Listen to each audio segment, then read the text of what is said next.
మీ అందరికీ కూడా ఒక్క విషయం చెప్పడానికి. ఎందుకనంటే లావణ్యమ్మ మీ పాప లావణ్యమ్మ దగ్గర బహుశా చంద్రబాబు నాయుడు కొడుకు గారి దగ్గర ఉన్నంత డబ్బులు ఉండవు. ఆయన ఎన్నికలు వచ్చేసరికి ఓటుకు 4,000 అంటాడు, ఓటుకు 5,000 అంటాడు, ఓటుకు 6,000 అంటాడు. కానీ మీ అందరితో నేను ఒకటే చెప్తా ఉన్నా, డబ్బు ఇస్తే తీసుకోండి, కాదని చెప్పాదని, ఇస్తే తీసుకోండి. కానీ ఓటు వేసేటప్పుడు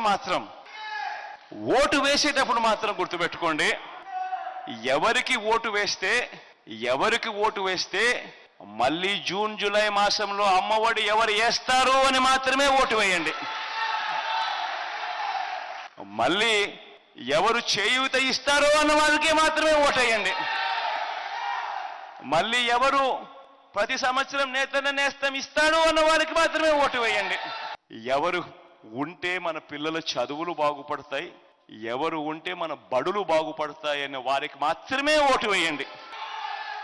ఎవరు ఉంటే మన హాస్పిటళ్ళు బాగుపడతాయి, ఎవరు ఉంటే ఏ పేదవాడు అప్పుల పాలు కాకుండా వైద్యం అందే పరిస్థితి ఉంటుంది అని తెలిసి ఓటు వేయండి.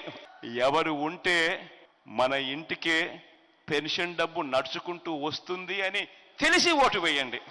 ఎవరు ఉంటే జన్మభూమి కమిటీల మాదిరి లంచాలు అడిగేవారు లేకుండా, ఎవరు ఉంటే నేరుగా లంచాలు వివక్ష లేకుండా నేరుగా అక్క చెల్లెమల ముఖాలలో చిరునవ్వు చూస్తాము అని ఎవరు ఉంటే అనుకుంటారో వాళ్ళకు మాత్రమే ఓటు వేయండి.